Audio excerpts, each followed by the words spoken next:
नमस्कार। जल टॉपिक के अंतर्गत यह दूसरा वीडियो लेक्चर है। इससे पहले वाले वीडियो लेक्चर में आपने देखा जल का पृथ्वी पर किस प्रकार वितरण है। इसके अलावा जल का मानव जीवन में क्या महत्व है, जल प्रदूषण क्या होता है, किस प्रकार से होता है और जल प्रदूषण से कौन कौन से रोग हो जाते हैं। ये बस छोटा सा वीडियो आपके सामने प्रस्तुत है, जिसके अंतर्गत हम बात करेंगे जल संरक्षण की।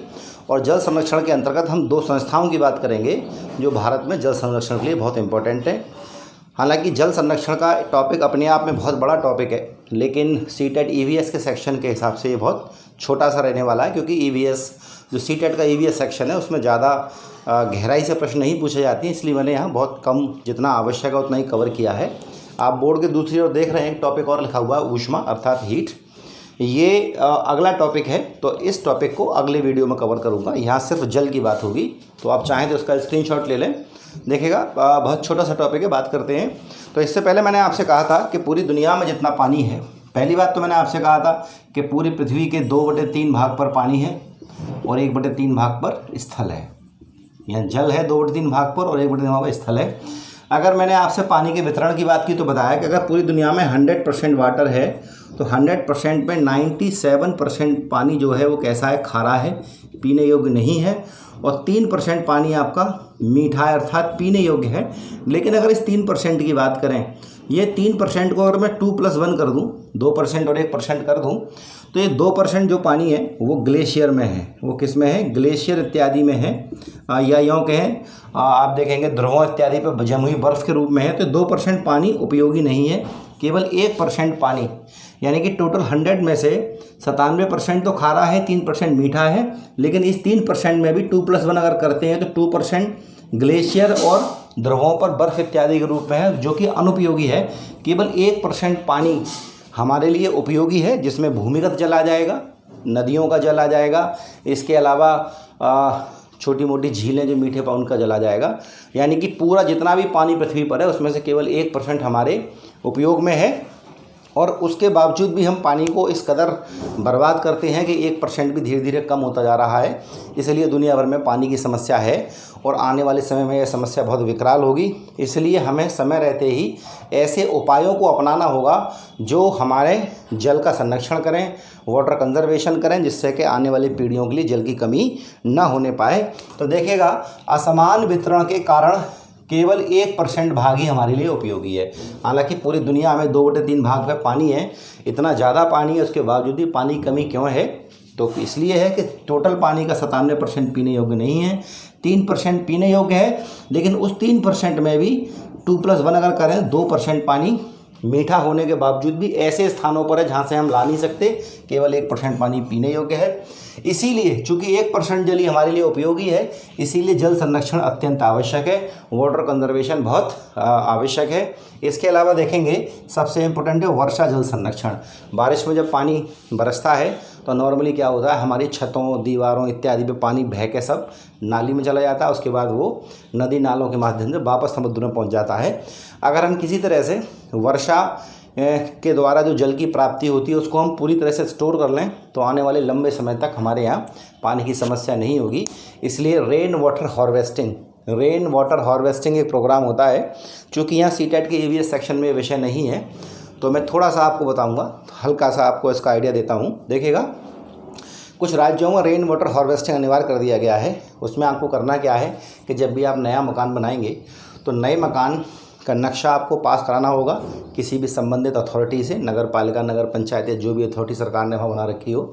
उस नक्शे में क्या होगा कि आपकी छत का जो पानी है, यानी कि छत पर जब बारिश होती है तो पानी बह के जाता है ना पाइप के थ्रू, तो आपके घर के बाहर छोटे से एरिया में एक गड्ढा खोदा जाएगा, थोड़ा सा 3, 4, 5, 6 मीटर। उसके बाद थोड़े थोड़े पत्थर बिछाए जाएंगे, फिर बालू बिछाई जाएगी, फिर पत्थर बिछाया जाएगा।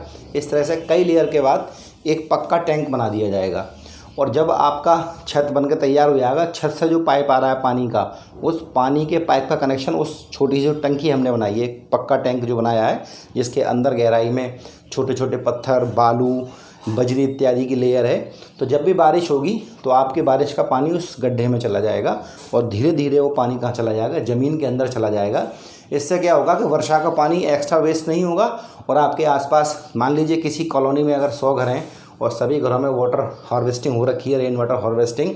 तो सभी घरों पे जब बारिश का पानी होता है वो सब ज़मीन में जा रहा है तो आसपास वाटर लेवल बढ़ जाएगा। तो ये एक बहुत अच्छी तकनीकी है।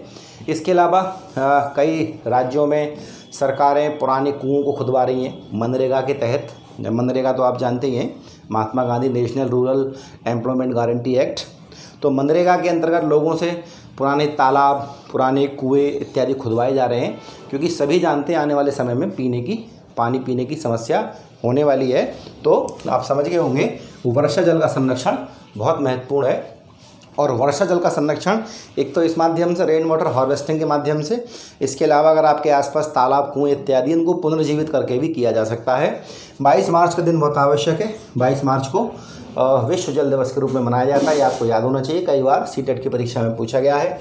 देखिएगा यहाँ जल संरक्षण से संबंधित कुछ संस्थाएं हैं। सीटेट ईवीएस की दृष्टि से ये 2 संस्थाएं पूछी जाती हैं कि भारत में, हालांकि बहुत सारी संस्थाएं काम करती हैं, बहुत सारी जगह लोगों ने वाटर कंजर्वेशन को लेकर बहुत सराहनीय कार्य किया है, लेकिन सीटेट ईवीएस के पेपर की दृष्टि से सिर्फ हम इतना देखेंगे जो इम्पोर्टेंट है।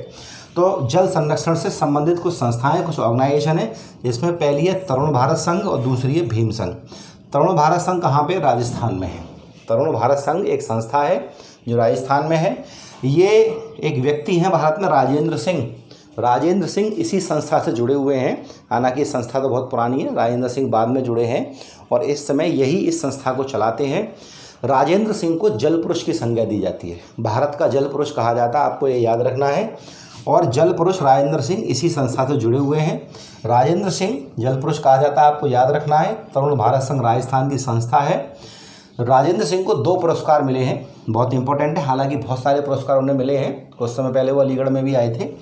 राजेंद्र सिंह को रेमन मैग्सेसे पुरस्कार मिला वर्ष 2001 में, एशिया का नोबेल कहा जाता है। और वर्ष 2015 में स्टॉकहोम वाटर प्राइज़ 2 आपको याद रखने हैं। रेमन मैग्सेसे पुरस्कार इन the year 2001 and Stockholm water prize in the year 2015। तो राजेंद्र सिंह जाने जाते हैं किस रूप में? जल पुरुष के रूप में। और तरुण भारत संघ संस्था से जुड़े हुए हैं, जो संस्था राजस्थान में काम करती है। यह संस्था क्या करती है? जोहड़, कुओं, तालाबों आदि का निर्माण करती है, उन्हें पुनर्जीवित करती है। जोहड़ आपके लिए नया शब्द होगा। देखिएगा, जोहड़ और तालाब लगभग एक जैसी चीज़ें हैं, लेकिन जोहड़ क्या होता है? एक सामुदायिक तालाब होता है, यानी कि एक, मान लीजिए कोई गांव है और गांव में समुदाय है, या तो पूरा गांव एक समुदाय है, या गांव में हो सकता है 2-3 छोटे-छोटे समुदाय हों, उन्होंने अपना एक तालाब बनवा रखा हो और वो उसकी देखभाल करते हैं, उसे जोहड़ कहा जाता है राजस्थान में।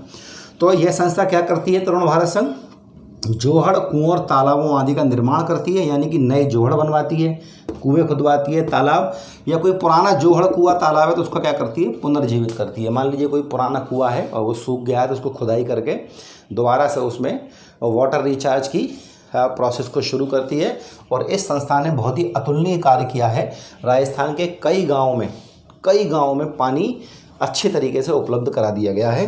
दूसरी संस्था है भीम संघ, यह बच्चों की संस्था है, बहुत इंपॉर्टेंट है। भीम संघ की अगर बात करें, यह कर्नाटक के होलगुंडी गांव में है। कर्नाटक का एक गांव पड़ता है होलगुंडी, इस गांव में यह कार्यरत है। भीम संघ बच्चों की संस्था है। खास बात है कि छोटे बच्चे इसको चलाते हैं। इस संस्था ने क्षेत्र में तालाब, सरोवर आदि को पुनर्जीवित करके क्या किया है?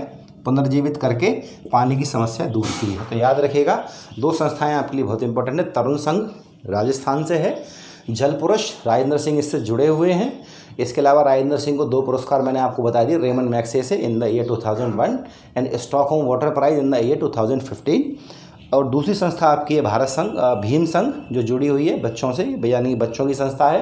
कर्नाटक के होलगुंडी गांव में ये संस्था काम करती है और आसपास के गांव में कुओं और तालाबों या सरोवरों को पुनर्जीवित करने का कार्य करती है। आशा करता हूं जल टॉपिक आपको इन 2 वीडियो लेक्चर में क्लियर हुआ होगा। अगले टॉपिक में हम ऊष्मा की बात करेंगे। वायुमंडल इत्यादि को मैं आपको पहले ही पढ़ा चुका हूं। आप प्लेलिस्ट में जाएंगे तो आपको स्टार्टिंग के चैप्टर में सब में वायुमंडल इत्यादि मिल जाएगा। और वीडियो कैसा लगा कमेंट सेक्शन में ज़रूर बताएं। Thank you.